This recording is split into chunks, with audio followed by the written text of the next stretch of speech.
لیکن 3 مرتبہ بجا کر ہی چھوڑنا یہ کوئی ضروری نہیں ہے. اگر آپ کو سمجھ آتا ہے کہ یار گھر والوں نے لازمی بات ہے کہ اس کو سن لیا ہوگا, اور اس کے یعنی 2 تیسری مرتبہ تو اجازت اس لیے ہے نا کہ پہلی مرتبہ ہو سکتا سنا نہیں جی, دوسری مرتبہ بجا ہو سکتا سنا نہیں, تیسری ہو سکتا سنا نہیں یوں. لیکن اگر پہلی مرتبہ میں سمجھ آتا ہے کہ گھر والوں نے سن لیا لیکن ابھی ان کا نہیں کھولنے کا ارادہ, یا وہ سو گئے ہوں گے یا کسی کام میں مصروف ہوں گے, تو آدمی پہلی مرتبہ بجانے کے بعد بھی واپس آ سکتا ہے. تو لہذا دروازہ کھٹکھٹانے کے اندر اس کا لحاظ کیا جائے. تو 3 مرتبہ تک کی اجازت ہے, اس سے زیادہ نہیں. اور دروازہ بجانے کے بھی, بیل دینے کے بھی مینرز اور آداب کا خیال رکھتے ہوئے ہی اس کو بجانا چاہیے. جی جی. اچھا, دوسرا سوال ہے, یہ پڑوسی کے بارے میں سوال ہے کہ پڑوسی لڑائی جھگڑا کرتا ہو تو اس کے ساتھ کیا سلوک کیا جائے. تو یہ ہے کہ اس کو سمجھایا جائے, اس کے شر سے بچنے کی بھی کوشش کی جائے. باقی یہ کہ برائی کا بدلہ تو اچھائی کے ساتھ دینے کا ہی حکم ہے, اس میں تو کوئی دوسری شریعت کی رائے نہیں ہے. صحیح. اچھا, تیسرا ہے کہ اسلامی بہن کسی کے گھر دستک دے اور جواب ملے کون, تو کیا اسلامی بہن جواب میں اپنا نام بتا سکتی ہے؟ اپنا بیسیکلی تعارف کروانا مقصود ہے. صحیح. کہ میں اب اس میں نام لے یا اس میں کسی کنیت کے ذریعے وہ بتا دے, یا وہ مثال کے طور پہ اپنے بچے کا نام لے کے بول دے کہ میں فلاں کی والدہ ہوں یا میں فلاں کے گھر سے آئی ہوں. جی. تو اب یہ کہہ دیتے ہیں کہ مثال کے طور پہ میں زید کے گھر سے آئی ہوں, جی, میں عبداللہ صاحب کے گھر سے آئی ہوں. اب یہ لفظ بول دینا جو ہے یہ سامنے والے کو تعارف کروانے کے لیے کافی ہے. تو اپنا نام ہی بالتصریح مینشن کرنا یہ ضروری نہیں. اسلامی بہن دروازہ کھلے تو کیا سلام کیا جائے؟ سلام نہیں کیا جائے گا. جوان کو اصلاً سلام نہیں کیا جائے گا, اور خاموشی کے ساتھ جو بھی ہے, یعنی گھر کے مرد کو ملنا ہے تو اس کو اگر ملاقات ہے تو ٹھیک ہے, ورنہ واپس آ جائیں. صحیح. جی آگے سو. مفتی صاحب, وقت کے حوالے سے کیا فرمائیں گے کہ کسی کے ہاں آنے جانے کے حوالے سے وقت کا خیال رکھنا یہ کتنا ضروری ہے؟ کیونکہ بعض اوقات جو ہے وہ یہ بھی مشاہدہ ہے, دیکھا گیا ہے کہ بے وقت کسی کے گھر میں چلے جانا, بقیہ معاملہ سب درست ہیں, تعلقات بھی ٹھیک ہیں, اس نے جو ہے وہ کوئی ایسا اس پہ برڈن بھی نہیں ڈالا ہے, کچھ ایسا معاملہ نہیں ہے, لیکن بے وقت چلے جانے سے بھی بعض اوقات تکلیف ہو جاتی ہے. تو کسی کے ہاں آنے جانے کے حوالے سے وقت کی کیا اہمیت ہے, اور اگر اس چیز کا خیال نہ رکھا جائے تو اس حوالے سے کن کن آزمائشوں کا جو ہے وہ سامنا ہو سکتا ہے؟ دیکھیں, قرآن پاک کی ایک آیت مبارکہ ہے جو بطور خاص اسی موضوع پر ہے. اچھا. کہ کسی کے گھر جائیں تو وقت کے اعتبار سے کس چیز کا خیال رکھیں. آیت مبارکہ اسی کے اوپر ہے. ارشاد فرمایا, یا ایھا الذین آمنوا لیستأذنکم الذین ملکت ایمانکم والذین لم یبلغوا الحلم منکم 3 مرات من قبل صلاۃ الفجر وحین تضعون ثیابکم من الظہیرۃ ومن بعد صلاۃ العشاء 3 عورات لکم. اس میں فرمایا کن سے گیا؟ پہلے زمانے میں غلام ہوتے تھے. صحیح. ٹھیک ہے, تو غلاموں کا گھروں میں آنا جانا بہت زیادہ تھا. صحیح. اچھا, اسی طرح چھوٹے بچے ہوتے ہیں, وہ بھی جناب دروازہ کھٹکھٹانے کی زحمت نہیں گوارا کرتے, آ جاتے ہیں. تو فرمایا کہ جو تمہارے غلام ہیں, غلام باندی ہیں کہ جن کا بکثرت گھر میں آنا جانا ہے, وہ اور بچے جو بالغ نہیں ہیں اور اس طرح کے معاملات کو سمجھتے نہیں, وہ گھر میں بغیر اجازت آ جا سکتے ہیں, لیکن 3 اوقات کا خیال کریں. یعنی فرمایا گیا کہ 3 اوقات کا خیال کریں. وہ 3 اوقات کیا ہیں؟ فرمایا کہ نماز فجر سے پہلے, نمبر 2 ظہر کے وقت دوپہر میں, اور نمبر 3 عشاء کے بعد.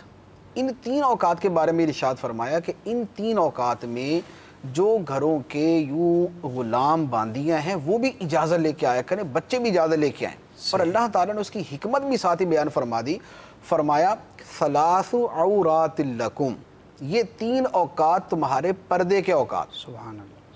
فجر سے پہلے آدمی سوتا ہے تو سوتے ہوئے آدمی جو ہے وہ لباس جو ہے وہ اپنی روٹین کا نہیں پہن کے سوتا. صحیح. ٹھیک ہے نا, کوئی آدمی جو ہے صرف تہبند کے اندر سویا ہوا, کوئی آدمی صرف اپنی شلوار میں اور بنیان میں سویا ہوا. گرمی ہے تو ضروری نہیں کہ اوپر سے اس نے لحاف لیا ہوا, یعنی لے لینا بہتر ہے کہ کوئی آپ جیسے ہمارے یہاں پردے میں پردے کی ترکیب ہے, لیکن کو نہیں لیتا تو شریعت نے لازم نہیں قرار دیا. اچھا, اسی طرح دوپہر کے وقت آدمی کچھ لوگ آرام کرتے ہیں, قیلولہ جسے کہتے ہیں, سنت ہے. اور عشاء کے بعد بھی آرام کا وقت ہے کہ لوگ اپنا لباس وغیرہ جو اتار کے ایزی ہو کے لیٹے ہوتے ہیں.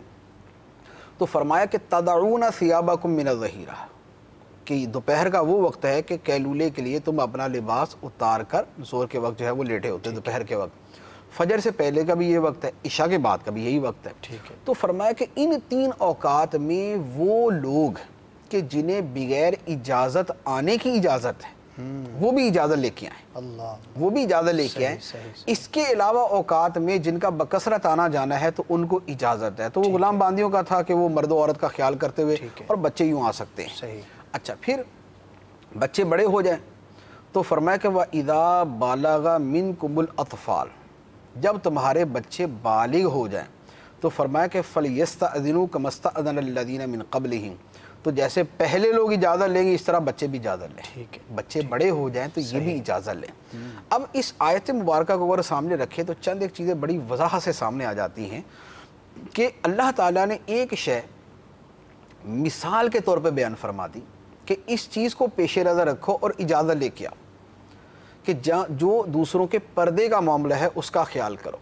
اب اسی سے یہ پتہ چلا کہ مین اس میں یہ ہے کہ دوسروں کے پردے کا، پرائیویسی کا اور دیگر چیزوں کا خیال کرنا ہے. اب اس میں دیگر جتنی حکمت والی صورتیں ہوں گی وہ ساری کی ساری اس کے اندر آ جائیں گی کہ جب آپ بغیر اجازت کسی سے ملنے کے لیے پہنچ جائیں گے تو بہت مرتبہ وہی صورتیں پیش آئیں گی جو ہم نے پہلے بیان کی ہیں کہ سامنے والا آدمی بہت زیادہ تھکا ہوا ہے یا وہ بہت زیادہ مصروف ہے یا وہ گھر کا کوئی اہم کام کر رہا ہے اور آپ کے جانے کی وجہ سے وہ بیچارہ اپنے ان تمام کاموں سے جو ہے وہ معذور ہو جائے گا یا وہ اتنا تھکا ہوا ہے کہ آپ سے بات کرنے کی پوزیشن میں نہیں ہے. ایک آدمی دوسرے شہر سے سفر کر کے پہنچا اور اوپر سے دوسرا آدمی پہنچ گیا.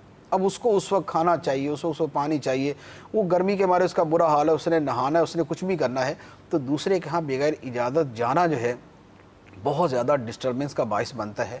لہذا جو ہمارے شریعت کے احکام کے پیچھے حکمتیں ہیں ان حکمتوں کو جب ہم دیکھتے ہیں تو یہ بات بڑی واضح طور پہ سامنے آتی ہے کہ ان چیزوں کا خیال رکھنا چاہیے. دوسرے کے ہاں جانے سے پہلے اس سے وقت لے لینا چاہیے، وقت لینے کے بعد چلیں. اور اگر وقت لے کر نہیں جانا تو پھر اس بات کے لیے تیار رہیں کہ سامنے والا اگر بالتصریح بول دے کہ میں آپ سے نہیں مل سکتا تو پھر آدمی بخوشی واپس بھی آ جائے.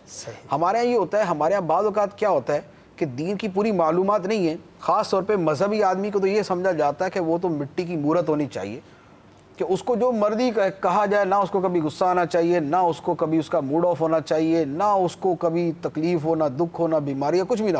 اس کو یوں موڑ دو تو مڑ جائے، اس کو بٹھا دو تو بیٹھ جائے، اس کو کھڑا کر. یہ ایسا دین کے اندر ایسا تصور نہیں ہے کہ اس کے ساتھ یہ کیا جائے. اس کے ساتھ بھی وہ سارے انسانی عوارض لاحق ہوتے ہیں جو دنیا کے ہر انسان کے ساتھ ہوتے ہیں. لہذا اس کو اگر وہ یہ کہہ دے کہ لوٹ جاؤ، جو قرآن پاک کی آیت ہے کہ کوئی ملنے آیا اور وہ اس سے کہے کہ میں آپ سے ملنا چاہتا ہوں، کہ میں آپ سے نہیں مل سکتا، صحیح، میں آپ سے نہیں مل سکتا، اگر کوئی یہ کر دے تو ہمارے ہاں تو 15 جو ہے اس کے اوپر جنا وہ پیپر لے کے کھڑے جائیں گے، یار اتنا بدتمیز آدمی ہے، اس کو تو تکبر کے اندر اس کو جنا وہ ہے سمجھ ہی نہیں ہے، یہ تو پتہ نہیں کیا سمجھتا اپنے آپ کو، مذہبی آدمی ہو کے ایسا کیا، یار مذہبی آدمی ہو کے اس طرح کر رہے. اچھا حسن اخلاق کے بڑا اس کو خلاف سمجھا جاتا ہے. حسن اخلاق تو اس کا گیا بیچارے کا، حسن اخلاق تو پتہ نہیں کون سے کونے گوشے کے اندر اس کے چھوڑ دیں گے. یہ نہیں ہے. بیسیکلی ہوتا کیا ہے کہ جب دین کا پورا کانسیپٹ سامنے نہیں ہوتا تو پھر یہ نتیجے ہوتے ہیں. اگر قرآن پاک کی یہ آیت مبارکہ سامنے ہو اور ایک آدمی نے اسی پہ عمل کیا ہے، اس نے کہا جی لوٹ جاؤ، میں آپ سے نہیں مل سکتا، صحیح ٹھیک، اور نہ اس پر واجب ہے کہ وہ آپ سے ملے، نہ اس کے اوپر جو ہے نا اس کے دفتر میں اس کے لیے ضروری ہے کہ وہ آپ سے ملے. ایک آدمی بیٹھتا ہے اس لیے کہ اس نے ملنا ہی ہے، جیسے دارالفتہ کے اندر ایک آدمی بیٹھتا ہے اس لیے کہ لوگ آئیں گے سوال کریں، ایک آدمی اس لیے نہیں بیٹھتا. اب اس کے پاس آ کے ایک آدمی کہتا ہے کہ مجھے آپ سے ملنا ہے، وہ کہتا ہے میں آپ سے نہیں مل سکتا، ابھی میں مصروف ہوں. اب یہ پوری زندگی اس سے ناراض ہو کے بیٹھ جائے گا، اس کو بد اخلاق اور اس کو پتہ نہیں کیا کیا اس کے اوپر جو ہے نا وہ الفاظ جڑ دے گا، بدگمانی یہ سارا کچھ کر دے گا. تو بھائی اس نے تو قرآن کے حکم پہ عمل کیا تھا، اس نے تو اللہ تعالیٰ نے جو اس کو اجازت دی تھی اس نے اس کے اوپر عمل کیا تھا. تو لہذا کسی کو یوں بد اخلاق یا یہ وہ سارا کچھ قرار دینے سے پہلے یہ سمجھ لینا چاہیے کہ اس کا قصور ہے، یہ ہمارا قصور ہے. اجازت لے کر ہم نہیں گئے، پوچھا ہم نے نہیں ہے اس سے، بے وقت ہم گئے ہیں، دوسرے کو تنگ کرنے کے لیے ہم پہنچے ہوئے ہیں. اب اس کے بعد وہ تو بالکل با اخلاق اور یہ وہ سارا کچھ ہونا چاہیے. تو یہ ہے کہ وہ اس کا ایک ایکسٹرا یعنی ایڈوانٹیج کہہ لیں یا اس کی ایک حسن اخلاق کا بہت اعلیٰ درجہ کہہ لیں کہ وہ یوں کر لے. لیکن اگر وہ شریعت کی رخصت پہ عمل کرے تو اس کے اوپر بدگمانی کرنا یا اس کو بد اخلاق یا اس طرح کے لقب دے دینا، متکبر قرار دے دینا، مغرور قرار دے دینا، یہ سب حرام و ناجائز. یہ تو غیبت میں یا بہتان میں یا بدگمانی یہ ان چیزوں کے اندر خاص طور پر جو مصروف شخص ہے یا شخصیات ہوتی ہیں وہ بھلے کسی بھی اعتبار سے ہو، وہ دینی شخصیت بھی ہو سکتی ہے، دنیاوی شخصیت بھی ہو سکتی ہے، جس کی مصروفیات بہت زیادہ ہیں اور اپنے ٹائم ٹیبل کے مطابق اس کو چلنا ہوتا ہے، اپنے سارے دن کا اس نے جدول بنایا ہوا، اس کے مطابق وہ عمل پیرا ہوتا ہے، اس کے ساتھ یہ معاملات بہت زیادہ درپیش ہوتے ہیں۔ بعض اوقات لوگ آ کے بول دیتے ہیں، جیسے مثال مجھے ایک شخصیت نے بتایا کہ ایک آدمی آیا آ کے کہنے لگا کہ میں پتہ نہیں کسی ملک سے آیا تھا، جیسے کوئی آسٹریلیا وغیرہ سے آیا نا، میں آسٹریلیا سے آیا ہوں اور آپ سے ملنے آیا ہوں۔ صحیح۔ تو انہوں نے کہا کہ آپ واقعی آسٹریلیا سے مجھ سے ملنے آئے؟ صحیح۔ آپ کو اور کوئی کام نہیں تھا؟ صحیح۔ یا یہ کہ آپ کے کاموں کے اندر مین کام یہ بھی تھا؟ صحیح۔